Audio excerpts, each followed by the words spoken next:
Okay, well, if nobody else has anything, we might as well get right into our meeting.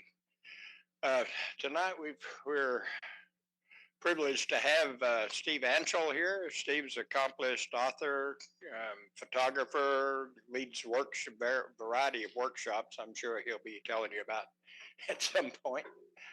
Good evening, everybody. I'm very glad to be here with my wife, Donna. Not this way, the incognito. I'm not how familiar all of you are, or any of you are, with myself. I'm a photographer since 1970 is when I began. Since weddings, portraits, video, custom commercials, black and white lab, and yes, Matt. What? Want that off the screen? Unmute? Ah, I can do that. Right here, it says that I'm unmuted on the screen here.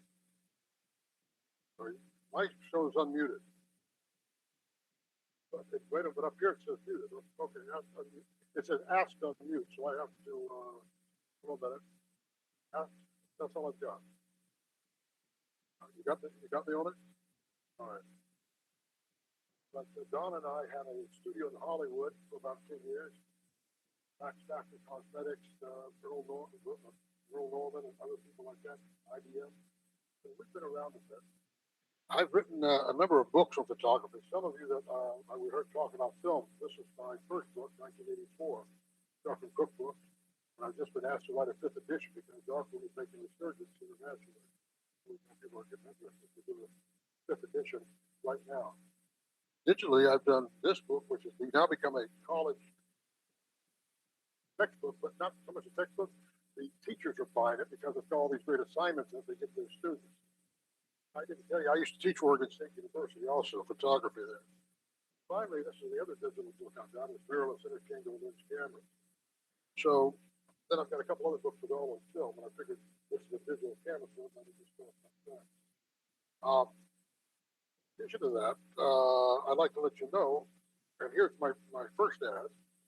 I had it on the screen. What happened here is I've been teaching workshops since 1979. The first one was a workshop in Big Sur landscape, which I was doing large for my landscape at that time.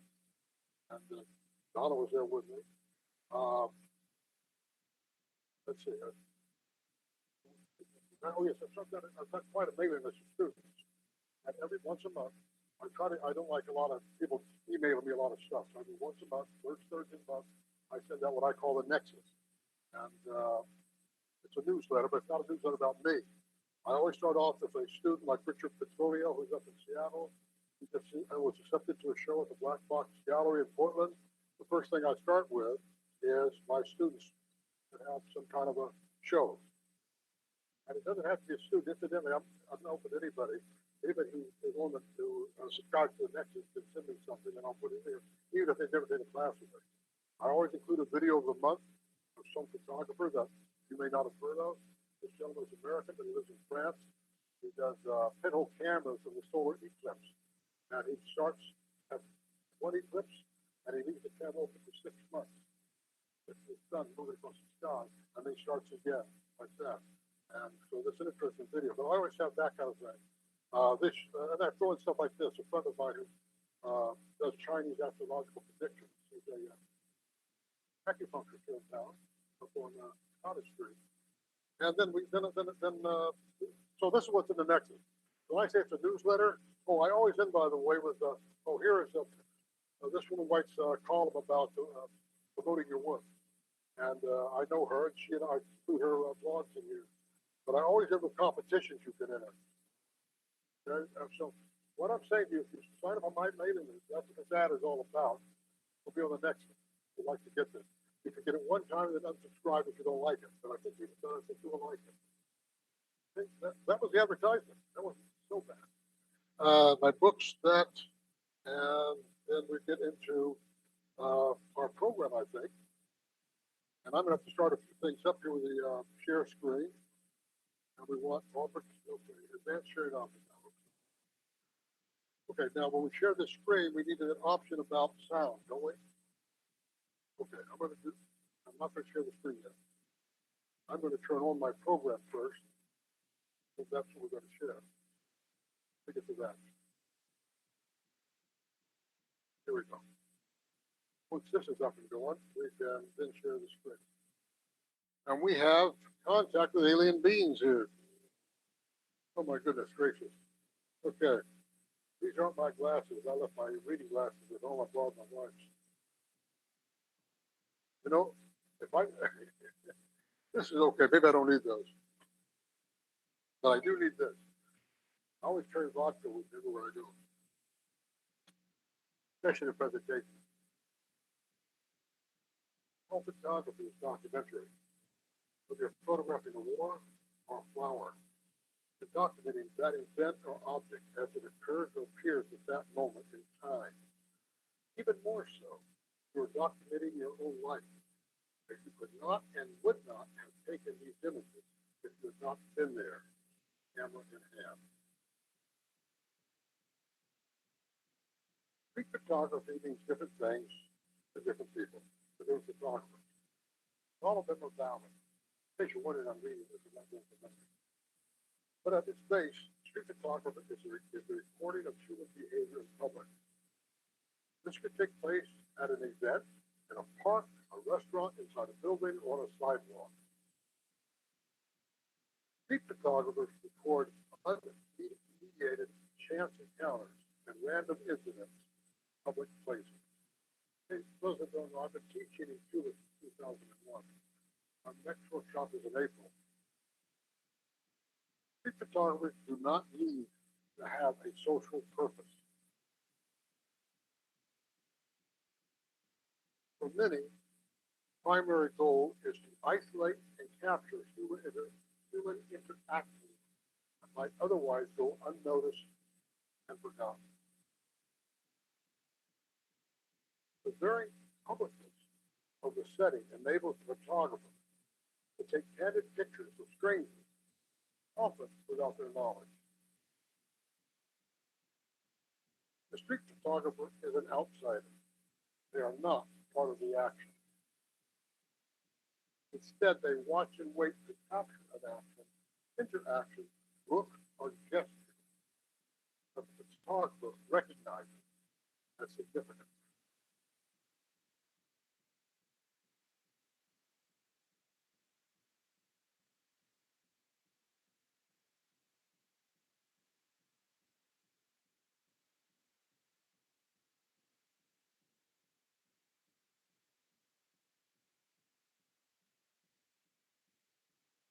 But foremost, the street photographer is there as a witness, not as a participant.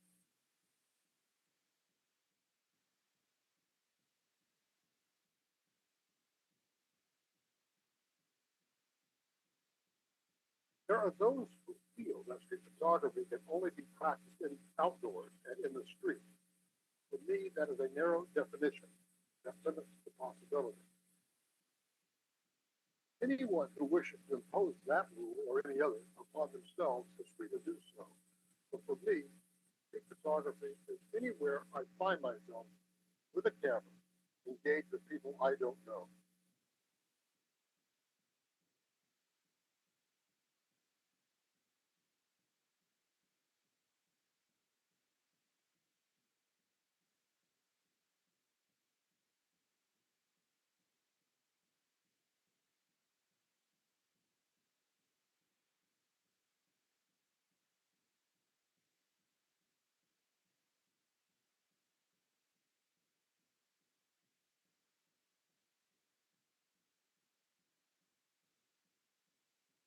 Oh, I didn't mention this.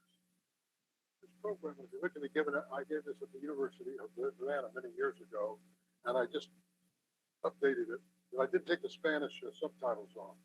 Sorry about it. I figured it didn't matter because of me. I don't have to put it back on again. A tourist travels for pleasure, to see new worlds and experience different cultures. The native is a person who lives there.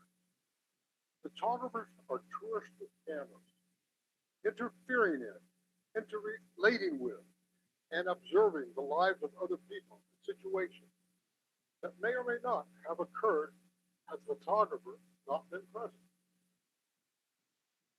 An example is to be found in these next two images. I first photographed the man dancing with the white pants on the sidewalk outside the bar. Like you can see the sliver of the door. The bar is right behind him. The guy on the right is in front of the door that's partly open. He followed me inside, so I would continue to photograph him. I was more than happy to oblige. I wanted to photograph this man's daughter. He sent her to the back of the store and agreed to pose for me instead. He never got to photograph his daughter. This couple never knew they had been photographed by me. This was taken during a workshop that I used to teach for the International Center for Photography once a year. On the other hand, the photographer's presence may alter the moment, causing the participants to act, react, or overact. Now, I doubt that this intimate moment would have occurred had they not glanced me with my camera as they were descending the stairs.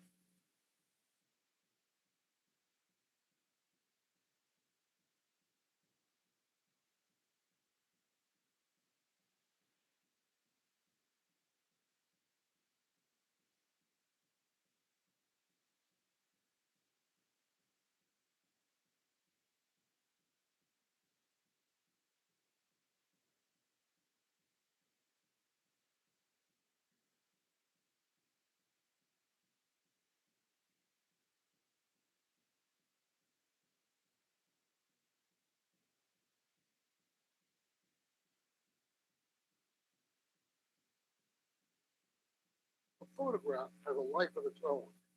That life is contained within the four borders that surround the image. Anything within the borders is part of the life of the photo. Anything outside the borders does not exist. What you choose to show and what you leave out can make or break an image. It can also affect how people interpret the image. Now, using the art of isolation, photographer can choose what you will see and how you will react to the photo. This is the same photo. Cropping the photo changes the message the photographer, and that of course is me, is trying to convey. Changing the title further emphasizes my intent. Go back to another one. This is a cropped version of this. Two completely different messages. And again is what I call the art of isolation. Now, everybody have a look at this one and tell me I don't have a title. What is this man thinking or feeling? Anybody want to hazard a guess?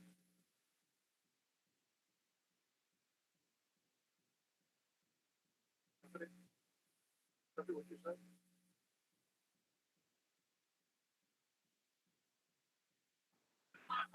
Okay. You get a second card. You get two. Everybody else only gets one. Here you go. Now you have two of them. Don't worry, I got a whole box of them. Okay. All right. All right, Stephanie. You get another shot. No, maybe Stephanie, you don't get to play. You won already. And what do you suppose this woman is doing here? Anybody have any idea what this woman is doing sitting here? What? Close enough.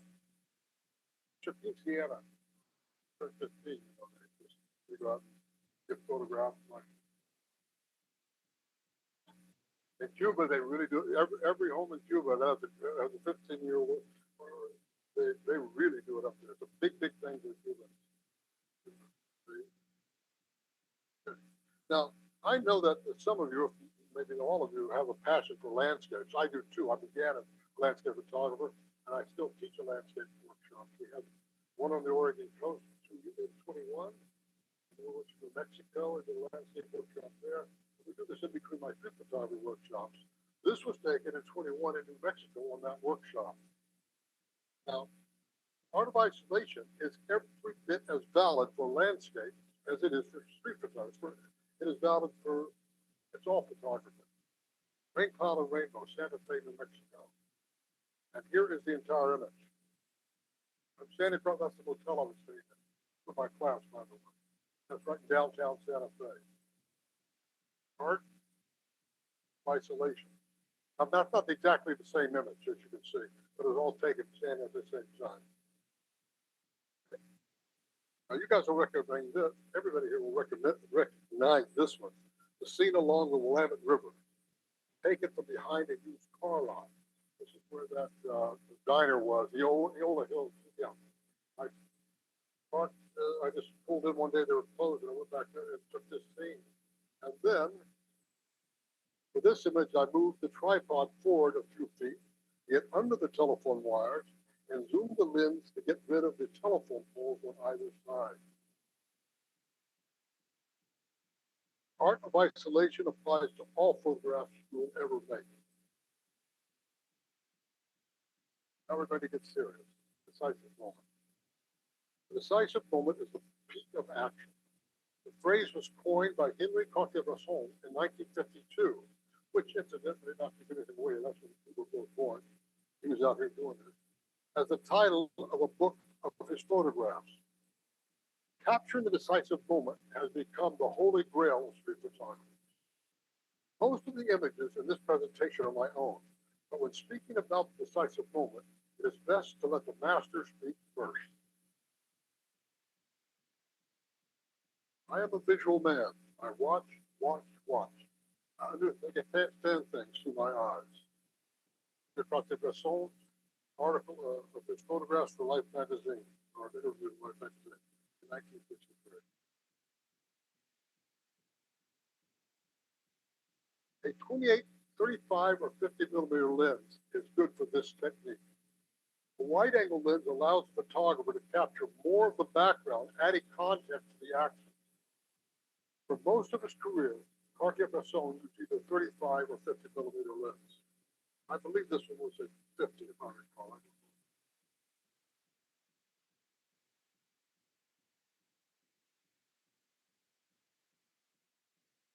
While much is to be said for capturing the decisive moment in real time, even the very best photograph is not reality. The best photographs cause an emotional response from the viewer. However, they were captured. After all, this is not how it was created. It is what is on the wall that counts. An example is this photograph, one of Cartier-Bresson's most iconic images. Cartier-Bresson saw this man jump across the puddle. Having missed the photo opportunity, he asked the man to jump again. The resulting image, I think they did 6 jumps in all. It might have been 8, 6 to 8 jumps. And Chris said, hi, I got what I wanted. The resulting image, Behind the God, Saint-Lazare, Paris, 1932, is one of Bresson's best known and was used on the cover of Clément Charot's 2008 biography of Bresson. Gare, by the way, means train station, behind the train station. Another example is this image by Robert Voyeur, considered to be one of the most romantic photos ever taken. It has also become a symbol for the city of Paris. Voyeur had been commissioned by Life magazine to do a series on the lovers of Paris. However, just recently, a very strict new image right law was passed in France, very strictly controlling what you could do, what you could show, who you could photograph, what permissions you needed, etc. So, due to the strict image right laws recently enacted in France, Voyeur hired 2 actor friends and photographed them as they walked down the street holding hands and kissing. Although it could be said the image was staged, it was still Voyeur who captured the decisive moment. He could have missed this one. He said, God, that is the image the economy is talking about. The secret to capture the decisive moment is to always have your camera ready with you. Is always to have your camera with you and ready. And don't be afraid to use it.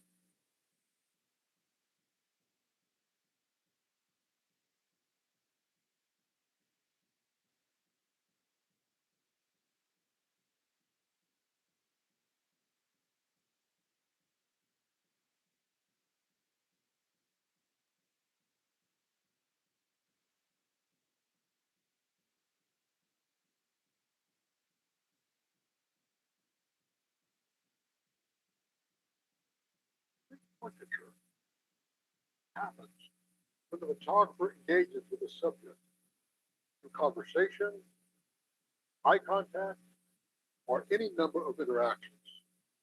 Unlike street photography, in street portraiture, it is always clear who the subject is. In street portraiture, the photographer tries to capture the essence as well as the likeness of the person, and to provide clues why they were attracted to that person, and why that person is unique or important enough to the photographer.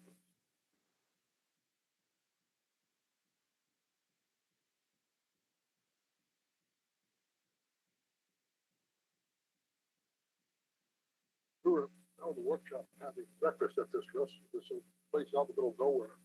This guy came in, almost myself and I actually asked him, we all took turns photographs.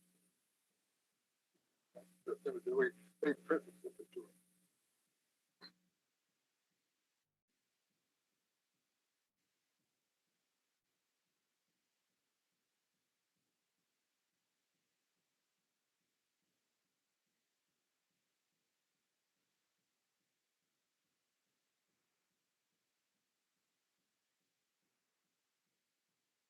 Critical in portraiture. I'm sure you all have experienced it. But the critical thing is to have the eyes in focus. Don't have the eyes, you don't have anything. You have the eyes, you have something.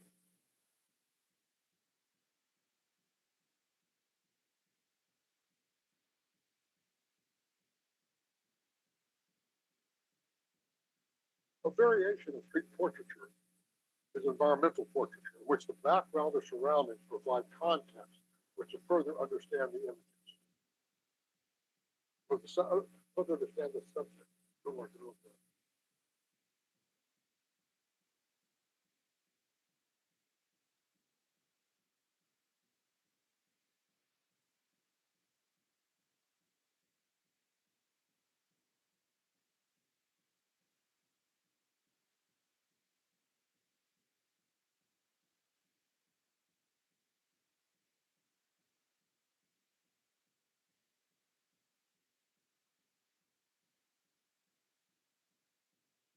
That is a painting.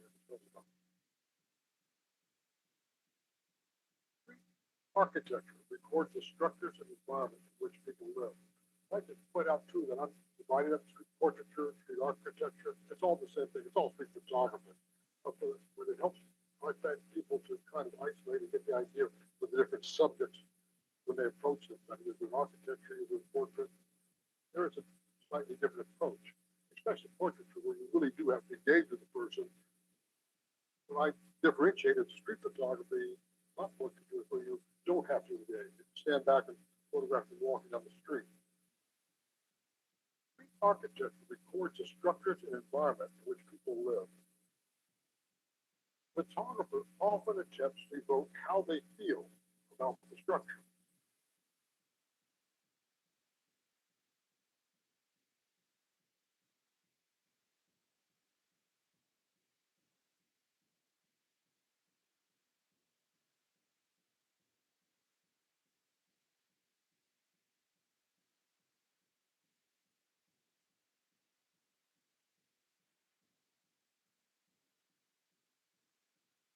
Though people or other non-architectural objects may be present to add scale or interest, they are often incidental to the image.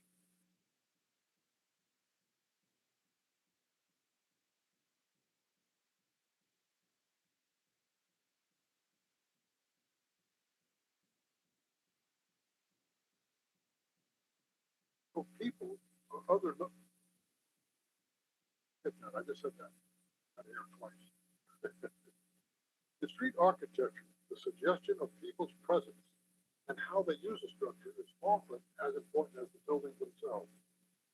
Classic examples would be a photograph of clothes hanging to dry, a bicycle leaning against a fence, electric meters.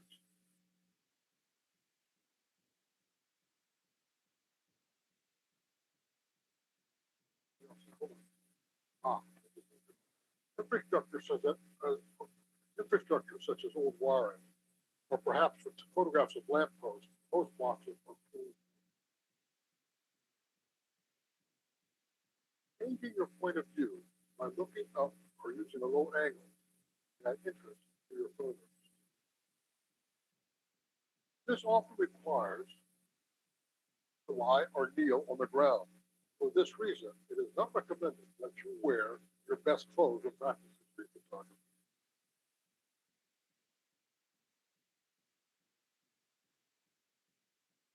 Taking a worm's eye view works well with children.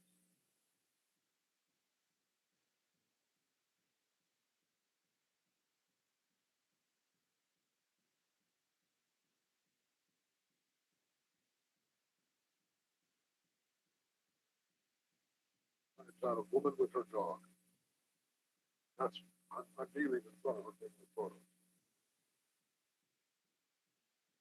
Changing your point of view by looking down can be just as dynamic as looking up. This photo is entitled Woman Without Her Dog. I got off my knees and I photographed down.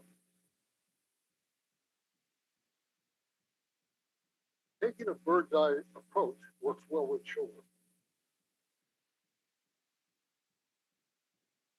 Out the window of my hotel room.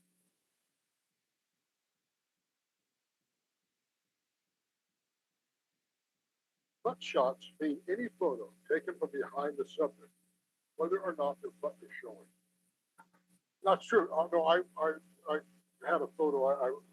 Somebody from behind and said, "Look, there's a butt." And when my sister said, "There's no butt in that," the guy was people were walking away, but there's butt. So I have to make that clear. It doesn't have to. It's a shot from behind. Got it? Anyone can take a butt shot. No skill is involved.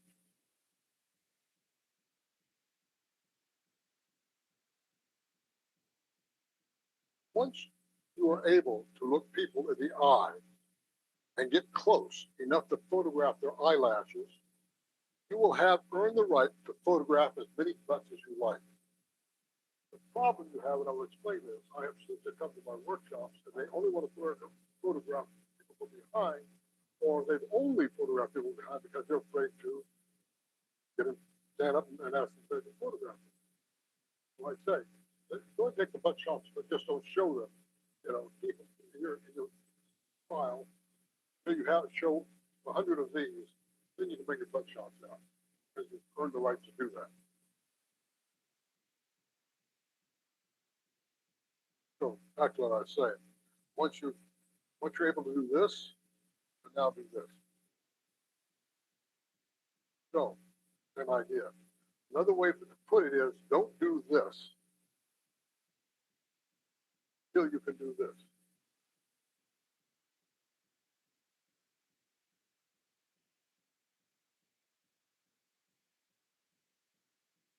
A good way to keep your vision sharp and to motivate you to create more images is to always have a project you're working on. What else you're doing in photography? Always have a project that is yours. I've had this project since 1983 about 83. Go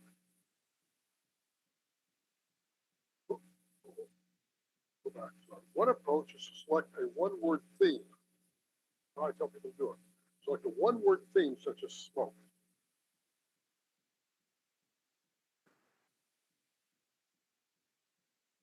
Once you have your word, create a description such as blowing smoke.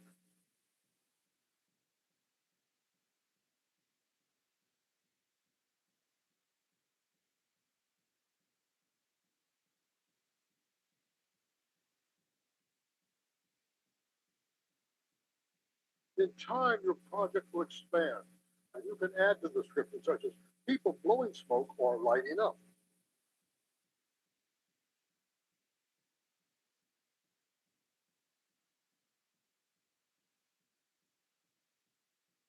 This was here in Salem. You remember the coffee house downtown? Tabletop club, the Easy Mart across the street.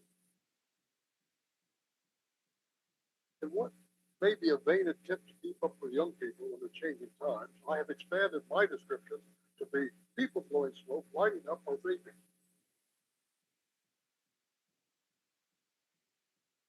You discover that when you are actively looking for something, such as kissing, you begin to see it more and more often.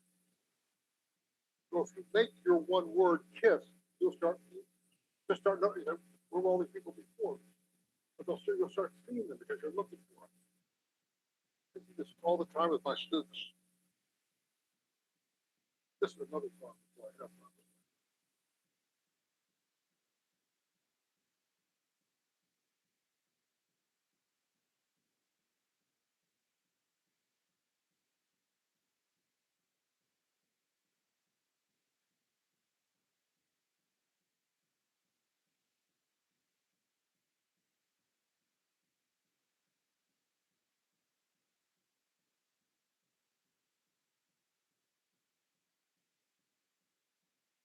Sometimes your subject will be willing to help you with your project.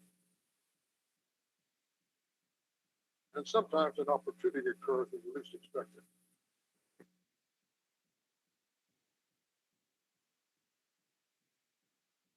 Surely, it is the result that counts, no matter how it is achieved. A photographer can even become a prisoner of his own rules. Unless he invents new ones, he will soon copy himself and his work will become sterile and repetitive. Bill Grant. For those unfamiliar, Bill Grant was a British photographer and a close friend of Ansel Adams. When you walk in Ansel's home, you walk in the front door, and then there was 3 steps, went down a long hall with these big, enormous photographs of Ansel's work on the wall, and like a mini gallery. They were all Ansel's work. His whole house was just his work, except for one photograph. The very first photograph as you walked up the stairs was a photo of Bill Grant, who Ansel told us was his favorite photographer. And coincidentally, Bill gave him the press. Yeah, I always said that. Using new tools expands the artist's awareness and often reinvigorates their way of seeing the world. In 1983, I felt that my work was becoming static. I purchased a $3.99 plastic Diana camera and began working with it in the street. This image, Red Ride, was one of my first images with my new camera. Of course, that's film. I soon graduated to using all types of plastic cameras. This photo was made using a plastic Holga camera during a workshop I led in West Hollywood. All innovations in art add to the artist's creative possibilities. While not every artist may wish to adopt the new technology, those that do will be rewarded with more tools with which to express their vision. The cell phone camera, along with the many creative apps that are now available, is the most recent tool in the photographer's camera bag. For me, the cell phone is what plastic cameras were in the 1980s. It is a serious tool for the photographer if they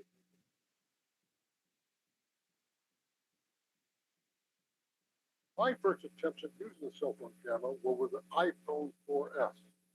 So I found it liberating. I did not feel the image quality was as good as I required. If an image is of high quality, you can always dumb it down. But it is of low quality, you can't smarten it up. What happened?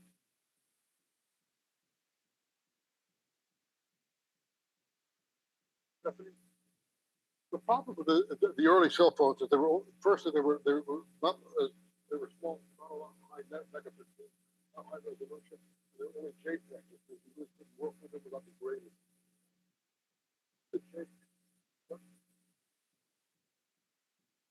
No, this is not. This is not. Again, it's doing manipulation on it. It starts to fall apart. The file is too small. JPEG. So anything you do, you're throwing pictures away. Before you know it, you don't have a photograph. And things start becoming striated and artifacts come out. You can't really work in the photo.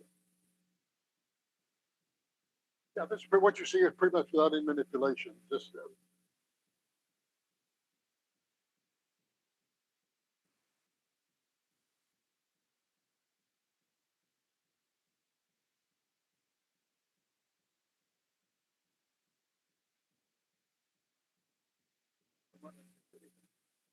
it is, which is one reason I'm able to show it. But if I did want to manipulate it,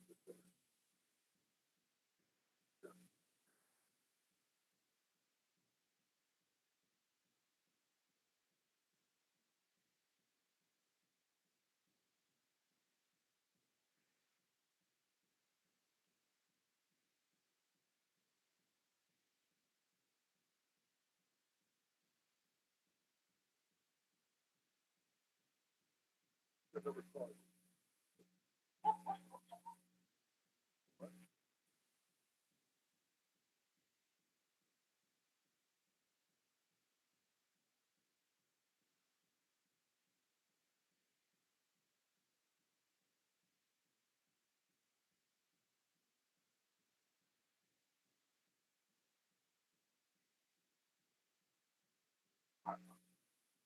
But a couple things I'd like to say to you. Again, it sounds like an ad, but I'm doing this clearly. This Sunday coming up, Sunday the 12th, is my next Zoom call. Thanks for asking. We take everybody's photos one at a time, and we talk about what makes it a good picture, how to frame it, what it improves it, to make it better. It's a blog call. First 30 photos that come.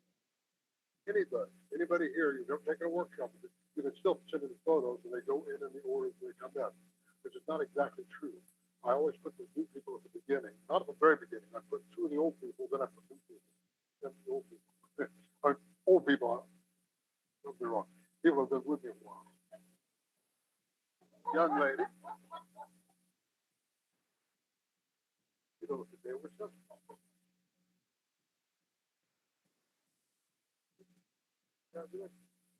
Probably 71 next month. So anyway, yeah, what's that? Oh, yeah, everybody sends in 3 images, and then it, if we get like 50, 60 images, then everybody gets like 1, so everybody gets at least 1 image if I can help it. But anyway, if you want to join that, send me an email. It's on the card I gave you, and then I will send you the link. There's a Zoom link just like we did here. You click it, you go right into the thing. And by the way, the call starts at 10. A lot of people get on. I have it open. It starts about 9. People start coming on about 9:30 or so. And then and when everybody comes on, they start talking. I'm not there, but everybody else starts saying hi, getting to know each other. So it's a community.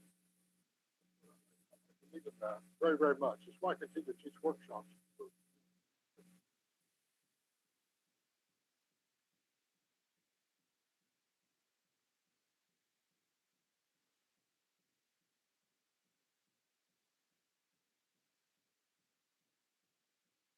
Thank you, Don. By the way, I could say a number of things about this photo, but you asked what makes it a good photo. One of the first thing that makes it a good photo is I like it. I mean, that really is the first thing. Now, nobody else may. Anybody is the first thing to remember. If you like a photo, then it's got possibility. And something that we talk about the quality. I'm sorry to address it, but I think it's a big thing. Ansel Adams used to say that he was not so much a photographer. I'm not as much a photographer as I am a printer. Lynn Bullock, his good friend, who lived in the Cornwall area, used to say photography is 20% in the camera, and 80% in the dark room. The thing in between camera 80 and the light room. The camera does nothing more than record an image, just capture it. But what you put on a wall is what you create afterwards, after post-processing. That is very, very important to you. Who won? Yeah, I think it was high five. This next one I'm not sure is a good one to critique, but because there's a reason. When I tell you what it is. With the iPhone 12, I felt the quality was finally at a point where the cell phone camera could be used as a serious document tool. I waited until the i14 Pro was introduced before making the leap. This is my first image, other than cat photos, made with my iPhone 14 Pro. For me, the cell phone has come of age, and I now use the Pro. In my last workshop in Cuba, I used only the iPhone. week. So the reason it's not a good critique, I don't think it's a great image. This is showing that this is just my I walked out and went for a walk. These are the pop, went for a walk. All these people take a picture of my first serious photo. And so I'm showing it for that reason. This is, you can see the quality of that already. And I don't know if you can tell the difference in the quality between that. Now, to my eye, it's very clear. The resolution, the sharpness.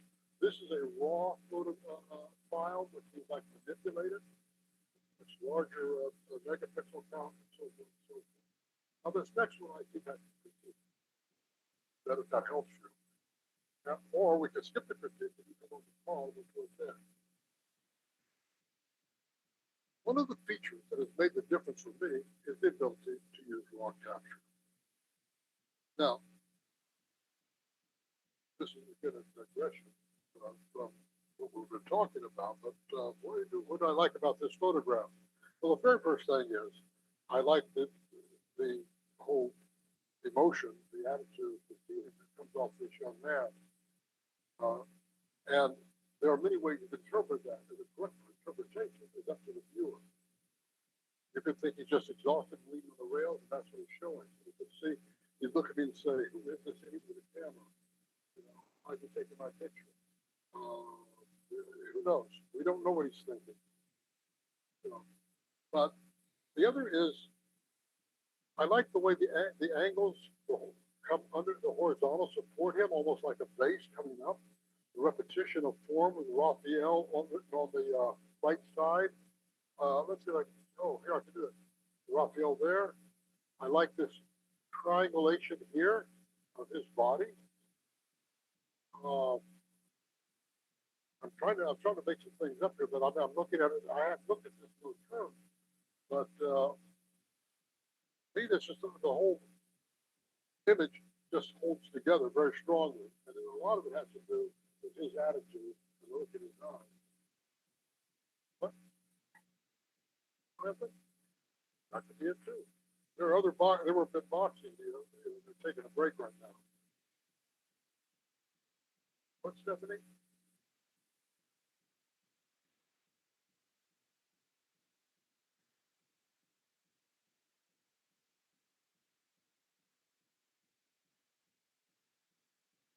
Oh, okay. Well, what you say is true. In fact, you talk about the iPhone, cell phone have no aperture. You know that. And that's because the lenses are so wide, and you know this too, the wider the lens, it has nothing to do with the size of the sensor. The wider the lens, the greater your depth of field. These lenses are so small and so wide, you've got infinite depth of field, even on the telephoto. They don't put an aperture in it. What that means is that you've got a digital file, electric file, and you can go in later with software and manipulate the file any way you want, just to put things out of focus or in focus. You can't do that with film. But that's why they don't need an aperture, why you could do apps like this one, because as I mentioned earlier, it's not just the cell phone camera, it's also the apps that are available to expand your creativity. One of my favorites that I'm using here is the tintype. You've seen that in a few photos earlier. I want to go back to this one. You talked about the depth of field. That depth of field that's pretty good depth of field, and this is my phone photo. And so it comes out with, you see that? It's even the background is sharp.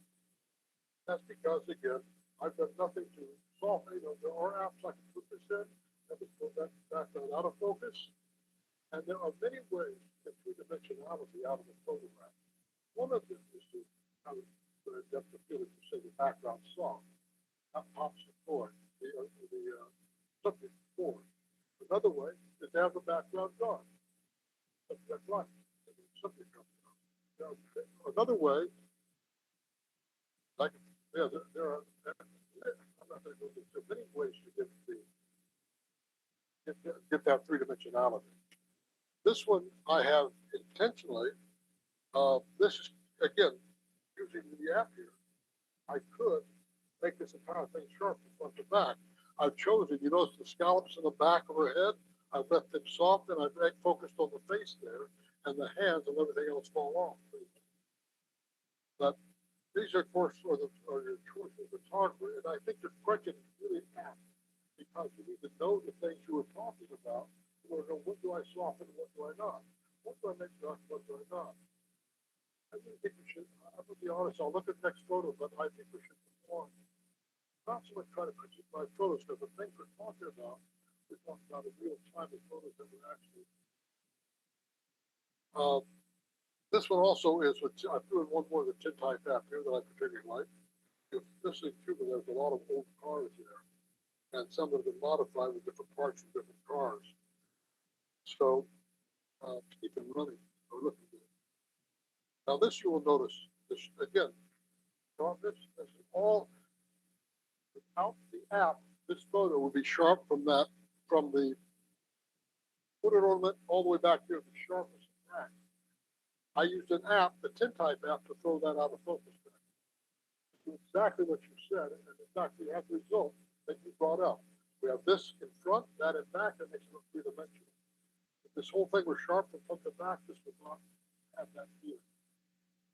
That's precisely what you were talking about. Another app I like to play with is simply HDR.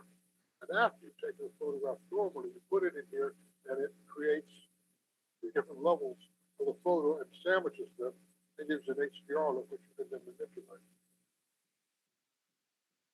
This, everybody knows, this down on, I took this on our Oregon Coast bookshop. No, I did not. I took it after that. Doesn't matter. But this is right down there at Seal Rock on the highway. What I get to do. Now, there are many approaches to street photography. I'm more likely to engage with my subject. My wife, Donna Conrad, raise your hands, you know who you are, prefers to remain incognito. Is a master of using her cell phone camera clandestinely, allowing her to capture candid moments. No, they're not all candid. Now you notice this was a, yeah, these are cell phone names.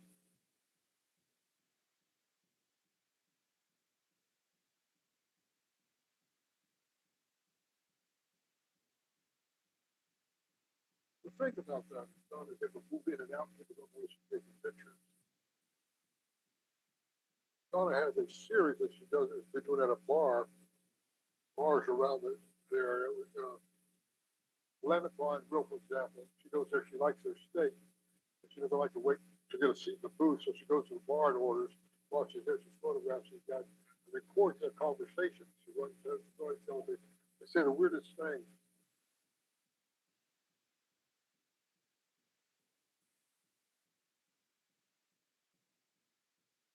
Donna just recently got an iPhone 14 Pro also. This is one of her first photos. And by the way, this is not cropped at all. This is a 12. There's 14. This was probably, I'm guessing, taken as a JPEG. This was taken as a RAW.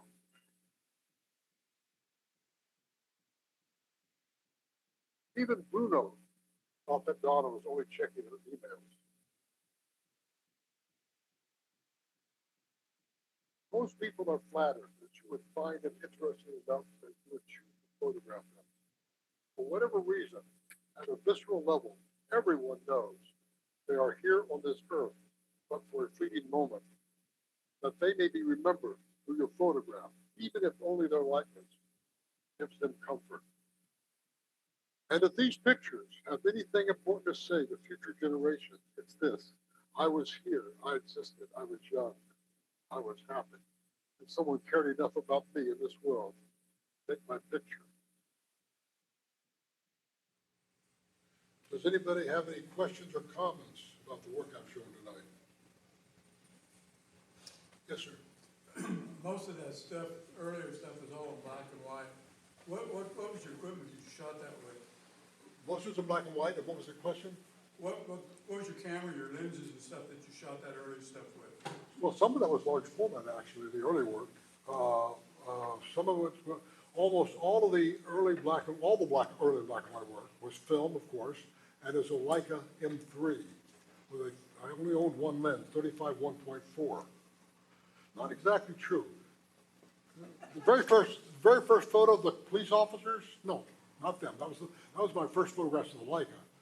Right after that, with some motorcycle guys who had ride to live on their back, and it was that. When I started learning, teaching myself street photography, I went out. That was on Hollywood Boulevard, and our studio was on Sunset Boulevard.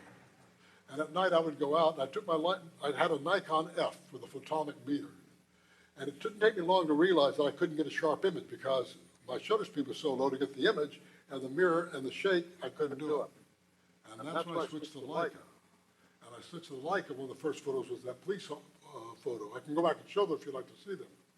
So early photos with film were all, not all, because before that, I was doing street photography with large format cameras. I don't know if I had any there in the large format, did I? I can't, no, I did not. I was going to, but I didn't do it. How did you figure your exposures?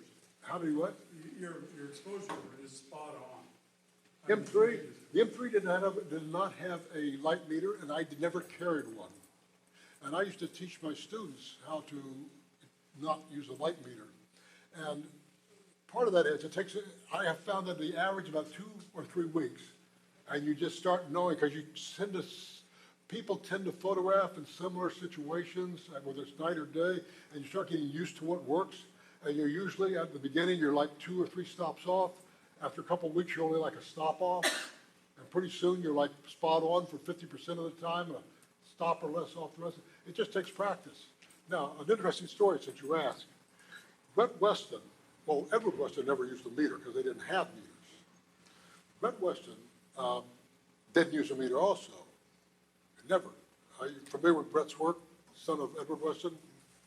Yeah. Okay, some of you. Brett Weston never used a meter. And I asked him one, I said, Brett, I said, you know, I know your father didn't meter because they didn't have meters. But why don't you use a meter, Brett? I mean, they're out there. They're inexpensive and they're really accurate. Found out like this. And it's, people tell me I sound like when I imitate him. He said, well, you know, Steve, I thought about using a meter. But then I thought, what if I was out photographing and the darn thing broke on me? Then what would I do? Well, you can't argue with that kind of logic. So anyway, the overall point here is that meters haven't been around forever. Photographers before our time, I'd say even before the 50s, W. Gene Smith didn't use a meter. They say his negatives were all over the place, which is why it's been 3 days in the darkroom to make a print.